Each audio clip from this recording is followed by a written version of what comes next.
पाकिस्तान से अपडेट आ रही है। इमरान खान का एक आर्टिकल छपा था इकोनॉमिस्ट मैगजीन में। तो जब वो आर्टिकल छपा था तो उसमें कई सवाल उठने लग गए कि इमरान खान जब जेल में है तो उनका आर्टिकल कैसे छप गया एक मैगज़ीन के अंदर। तो इमरान खान ने कल इसका सफाई दिया और उन्होंने कहा है कि जो आर्टिकल है ये आर्टिफिशियल इंटेलिजेंस की मदद से ही इसको लिखा गया था। इमरान खान ने कहा कि मैंने कुछ जैसे मेरे कुछ मुख्य बातें जो मैंने अपने लॉयर को बताई थी, तो उसका लॉयर को जब मैंने बताई तो उस पॉइंट को देखते हुए आर्टिफिशियल इंटेलिजेंस की मदद से हमने एक आर्टिकल तैयार किया था। तो इमरान खान की तरफ से जब ये आया तो इमरान खान की तरफ से जब स्टेटमेंट आने के बाद आज जो पीटीआई पार्टी है उसका अपना ऑफिशियल स्टैंड आ गया और पीटीआई पार्टी ने कहा है कि ये जो आर्टिकल है ये आर्टिफिशियल इंटेलिजेंस की मदद से लिखा तो गया है, लेकिन इसमें हमने कंट्रोल के साथ लिखा है। यानी कि जो इमरान खान है उनकी जो मुख्य बात है जो कई महीनों से वो करते आ रहे हैं, तो उसी चीज़ों को हेल्प से लेकर हमने ये जो आर्टिकल है उसको लिखा है।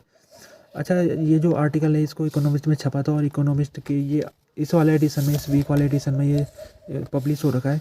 इसमें इमरान खान ने कई आरोप लगाया आर्टिकल में। जैसे उन्होंने कहा कि मुझे जो निकाला गया पोस्ट से, प्राइम मिनिस्टर पोस्ट से, उसमें निकालने में जो मिलिट्री है उसका हाथ था। मिलिट्री ने मेरे खिलाफ साजिश की थी। साथ उन्होंने ये भी कहा है कि ये जो इलेक्शन होने वाले हैं फरवरी 8 के, वो एक उसमें कोशिश होगी हमारी पार्टी को रोकने की। अगर हमारी पार्टी को रोकने में वो नाकाम रहे तो हमारी पार्टी को फिर वो भेदभाव करेंगे हमारी पार्टी के साथ और हमको हराने की कोशिश करेंगे। तो इमरान खान की जो बातें हैं, तो ऐसा लगता है कि जो आर्टिकल है उसमें इमरान खान ही कह रहे हैं, क्योंकि उनके जो विचार है वो ही आर्टिकल में दिख रहे हैं। तो इमरान खान ने इससे पहले भी आर्टिफिशियल इंटेलिजेंस का इस्तेमाल किया था। उन्होंने जब वो जेल के अंदर थे, पिछले महीने की बात है, तो एक रैली निकाली थी पीटीआई ने। उस रैली वर्चुअल रैली थी वो। तो उस रैली में स्पीच के आखिरी में एक स्पीच सुनाई दी और वो जो स्पीच थी वो इमरान खान की आवाज़ में सुनाई दी, जबकि वो स्पीच आर्टिफिशियल इंटेलिजेंस की मदद से इमरान खान की आवाज़ को लेके हुए बनाई गई थी। तो इस तरह से जो पीटीआई पार्टी है वो आर्टिफिशियल इंटेलिजेंस का इस्तेमाल वो काफ़ी कर रही है और उसको उम्मीद है कि इमरान खान जो उसके सबसे बड़े नेता है वो इस समय जेल में बंद है। तो सबसे बड़ा जो वोट गैदरिंग वाला नेता है इमरान खान, जब वो जनता के बीच नहीं जा पा रहा है तो किसी भी तरीके से जो इमरान खान की कुछ भी करके उनका चाहे वॉइस हो या फिर उनके जो विचार हो, उनको किसी भी तरीके से बाहर ले जाने की कोशिश की जा रही है। जैसे कि आर्टिकल में उनके जो विचार है उसको आर्टिफिशियल इंटेलिजेंस की मदद से इकोनॉमिक्स में छापा गया था। अभी यहाँ पर एक केस चल रहा है पाकिस्तान में जो केस चल रहा है ये चल रहा है पीटीआई पार्टी की तरफ से केस है। और केस में ये चीज़ है कि पीटीआई पार्टी का कुछ दिन पहले उससे वो जो उसका सिंबल है, इलेक्शन सिंबल बैट, उससे छीन लिया गया था। इलेक्शन कमीशन ने पीटीआई से उसका सिंबल छीन लिया था। ये 22 दिसंबर की बात है जब इलेक्शन कमीशन ने डिसीजन लिया था और इलेक्शन कमीशन ने कहा था कि जो पीटीआई का इंटरनल इलेक्शन है वो लीगली तरीके से नहीं हुआ है, उसमें कुछ गलती हुई है। तो इस वजह से इलेक्शन कमीशन ने पीटीआई का जो सिंबल है बैट उसको ले लिया था, उसे जब्त कर लिया था। फिर जो पीटीआई है वो गई पेशावर हाई कोर्ट में। पेशावर हाई कोर्ट ने दिसंबर 26 तारीख को फैसला सुनाया और उसमें उसने पीटीआई के पक्ष में फैसला सुनाया और इलेक्शन कमीशन को कहा कि पीटीआई पार्टी का जो सिंबल है उसको दे दो आप। फिर उसके बाद जो इलेक्शन कमीशन है वो फिर से उसने रिव्यू पिटीशन डाल दिया पेशावर हाई कोर्ट में। तो फिर पेशावर हाई कोर्ट में जब उसने रिव्यू पिटीशन डाला तो 30 दिसंबर की तारीख को डाला था उसने। 31 दिसंबर को रिजल्ट आ गया, पेशावर हाई कोर्ट ने वर्डिक्ट दे दिया और उसने इलेक्शन कमीशन के पक्ष में फैसला सुनाया। उसके बाद फिर पीटीआई सुप्रीम कोर्ट में चले गई। सुप्रीम कोर्ट में जब वो गई तो उसकी सुनवाई अभी होने वाली है। 11 जनवरी की तारीख रखी गई है सुप्रीम कोर्ट में, तो उसमें सुनवाई होगी। लेकिन आज के तारीख में भी, आज के दिन जो पेशावर हाई कोर्ट है वहाँ पर भी आज सुनवाई हुई है। तो पेशावर हाई कोर्ट में जब सुनवाई हुई है तो पीटीआई के जो वकील है उन्होंने एक ख़ास बात की। उन्होंने कहा कि इलेक्शन कमीशन ऑफ पाकिस्तान एक रिकॉर्ड कीपर है और इसको कोई भी ऐसा डिसीजन लेने की पावर नहीं है किसी भी पार्टी को बैन करने की या किसी का सिंबल लेने की। ये इलेक्शन कमीशन के पास पावर नहीं है, वो केवल एक रिकॉर्ड कीपर है। यानी वो कहना चाहते हैं कि जब हमारा इलेक्शन हो चुका था, हमने अपने इंटर पार्टी इलेक्शन हमने कर दिया था, अपने प्रेसिडेंट भी हमने बना लिए थे, तो इलेक्शन कमीशन का काम ये था कि वो हमारा जो रिज़ल्ट था इलेक्शन का उसको पब्लिश कर देता और उसको मान्यता दे देता। ये काम था इलेक्शन कमीशन का। लेकिन इलेक्शन कमीशन ने जो उसकी अपनी पावर का उसने उल्लंघन करते हुए हमारा जो रिज़ल्ट है उसको उसने कैंसिल करा, हमारे जो चिन्ह है उसको उसने जब्त कर लिया। तो ये कोशिश है पीटीआई पार्टी की कि पीटीआई पार्टी चाहती है कि उसका जो इलेक्शन सिंबल है बैट उसको मिल जाए।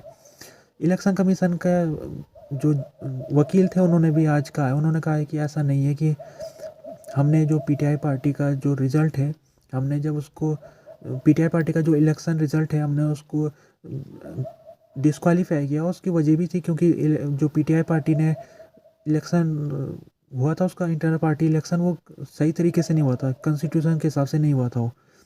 तो हमें कंप्लेन मिली, कंप्लेन में हमको पता लगा कि ये जो इलेक्शन है सही तरीके से नहीं हुआ, तो हमने अपनी पावर का इस्तेमाल करते हुए उनका जो इलेक्शन रिजल्ट है उसको रद्द कर दिया और उनका सिंबल ले लिया।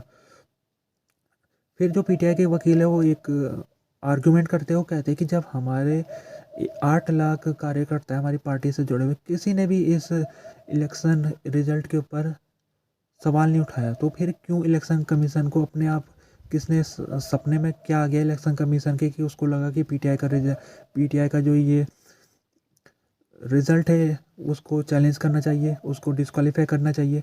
तो कैसे ये इलेक्शन कमीशन को सपने में आ गया। तो पीटीआई पार्टी कह रही है कि जो इलेक्शन कमीशन है हमारे साथ भेदभाव कर रहा है।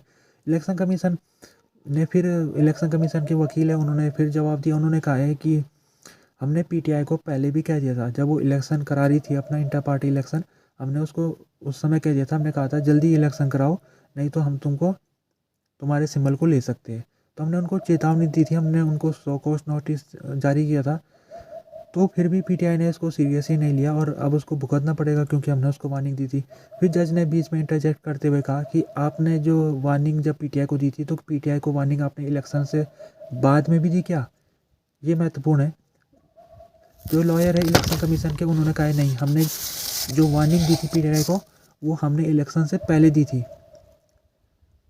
थी, मतलब इसमें फ़र्क है, दोनों में चीज़ें में फ़र्क है। वैसे कायदे से तो उनको बाद में भी देनी चाहिए थी। अगर इलेक्शन कमीशन को लगता है कि जो पीटीआई का ये इलेक्शन है ये गलत तरीके से हुआ है तो इलेक्शन कमीशन को उनको चेतावनी देनी थी और कहना था कि आपका जो इलेक्शन हुआ है गलत तरीके से हुआ है, आप दोबारा से इलेक्शन कराइए। लेकिन इलेक्शन कमीशन ने ऐसा नहीं किया। उसने जो वार्निंग दी थी वो इलेक्शन होने से पहले दी थी, लेकिन इलेक्शन होने के बाद नहीं दी उसने वार्निंग।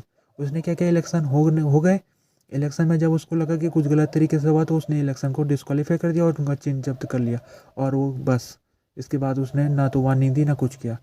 उसके बाद जो भी कुछ हुआ वो कोर्ट में हुआ। तो इस तरह से भी बहस चल रही है और ये जो कल की तारीख में भी बहस चली कि पेशावर हाई कोर्ट में, फिलहाल ये मामला भी पेशावर हाई कोर्ट में है और सुप्रीम कोर्ट में भी 11 जनवरी को इसके ऊपर बहस हो गया। और जो तारीख है बताई जा रही है 13 जनवरी है, जिस दिन इलेक्शन सिंबल मिलने हैं पार्टियों को। तो अगर पीटीआई को इलेक्शन सिंबल नहीं मिलता उसका तो उसके जो कैंडिडेट है सबको इंडिपेंडेंट कैंडिडेट के रूप में चुनाव लड़ना पड़ेगा। तो यानी पीटीआई पार्टी चुनाव नहीं लड़ सकती अपने आप से, उसके जितने भी कैंडिडेट हैं उनका अपने पार्टी से उनको बाहर जाके इंडिपेंडेंटली चुनाव लड़ना पड़ेगा। तो कोशिश की जा रही है पीटीआई पार्टी की तरफ से कोशिश की जा रही है कि उसके जो इलेक्शन सिंबल है बैट वो उसको मिल जाए और वो कह भी रही है कोर्ट से कि ये हमारा फंडामेंटल राइट है कि हमारा जो, क्योंकि हमें एक पॉलिटिकल पार्टी का सबसे जो जनता के साथ उसका जुड़ाव होता है उसके सिंबल से ही होता है, सिंबल से ही जनता पॉलिटिकल पार्टी को जानती है। तो मांग कर रही है सुप्रीम कोर्ट से और हाई कोर्ट से कि जल्दी से जल्द हमको ये जो सिंबल है हमारा लौटा जाए, खासतौर में 13 जनवरी जो डेडलाइन है उससे पहले हमको ये सिंबल मिल जाना चाहिए। पीटीआई पार्टी ने ये भी कहा अगर हमको ये सिंबल नहीं मिलता है तो हम कोशिश करेंगे कोई दूसरा सिंबल हमको मिल जाए, कुछ भी हो जाए लेकिन हम ये चुनाव लड़ेंगे और इसको छोड़ेंगे नहीं। कल के दिन बजूर जो खैबर पख्तूनख्वा में पड़ता है वहाँ पर अटैक हुआ था और अटैक हुआ था पुलिस की गाड़ी में हुआ था, उसमें 27 पुलिसकर्मी थे जिसमें से 5 की कल मौत हो गई थी। अभी खबर मिली है कि 2 और पुलिस वालों की मौत हो गई, तो मौत का जो आंकड़ा है बढ़ के 7 हो गया। तो कल ये जो गाड़ी जा रही थी पुलिस की, पोलियो कैंपेन में जा रही थी, वहाँ खैबर पख्तूनख्वा में पोलियो की ड्रॉप बच्चों को पिलाई जा रही है इस समय, तो पुलिस को निगरानी करने के लिए और सिक्योरिटी के पर्पज़ से वहाँ भेजा जा रहा था। तो हमला हो गया उनके ऊपर और हमले की जिम्मेदारी टीटीपी ने ली है, तहरीक तालिबान पाकिस्तान ने। जो बजूर में इस समय पॉलिटिकल पार्टी से उन्होंने अपना इलेक्शन कैंपेन को 3 दिनों के लिए रद्द कर दिया, 3 दिन के लिए इलेक्शन कैंपेन नहीं करेंगे। और जिस तरह से एंटी पोलियो कैंपेन चल रहा है यहाँ पर खैबर पख्तूनख्वा में। तो वहाँ पर जितने अभी कर्मी लगाए गए इस कार्यक्रम के लिए, उनकी जो सिक्योरिटी है उसको बढ़ा दिया गया है। इस साल काफ़ी हमले हो गए। 2023 की बात की जाए, 2023 में पाकिस्तान में लगभग हम टेररिस्ट अटैक में 1524 लोगों की मौत हो गई है और 1463 लोग घायल हो गए। और ये 6 साल का सबसे ज़्यादा मौतें का आंकड़ा है, क्योंकि पिछले 6 साल में देखा जाए 2000, इससे पहले 2017 में इतनी ज़्यादा मौतें हुई थी। 2017 के बाद 2023 है जो इतना ज़्यादा मौतें लेके आया है पाकिस्तान के अंदर। और बताया जा रहा है इसकी वजह ये कि जिस तरह से जो टीटीपी जो तालिबान है उसने सीज़ फायर तोड़ दी थी सरकार के साथ, उसकी सीज़ फायर को उसने जब तोड़ दिया था तो उसने फिर अटैक करने शुरू कर दिए। और जो ज़्यादातर अटैक हो रहे हैं वो 2 स्टेट में हो रहे हैं, खैबर पख्तूनख्वा और बलूचिस्तान में। इन 2 राज्यों में जो टोटल मौतों का आंकड़ा है वो 90% है, यानी जो जितनी मौतें हुई है उनमें से 90% इन 2 राज्यों में हुई है।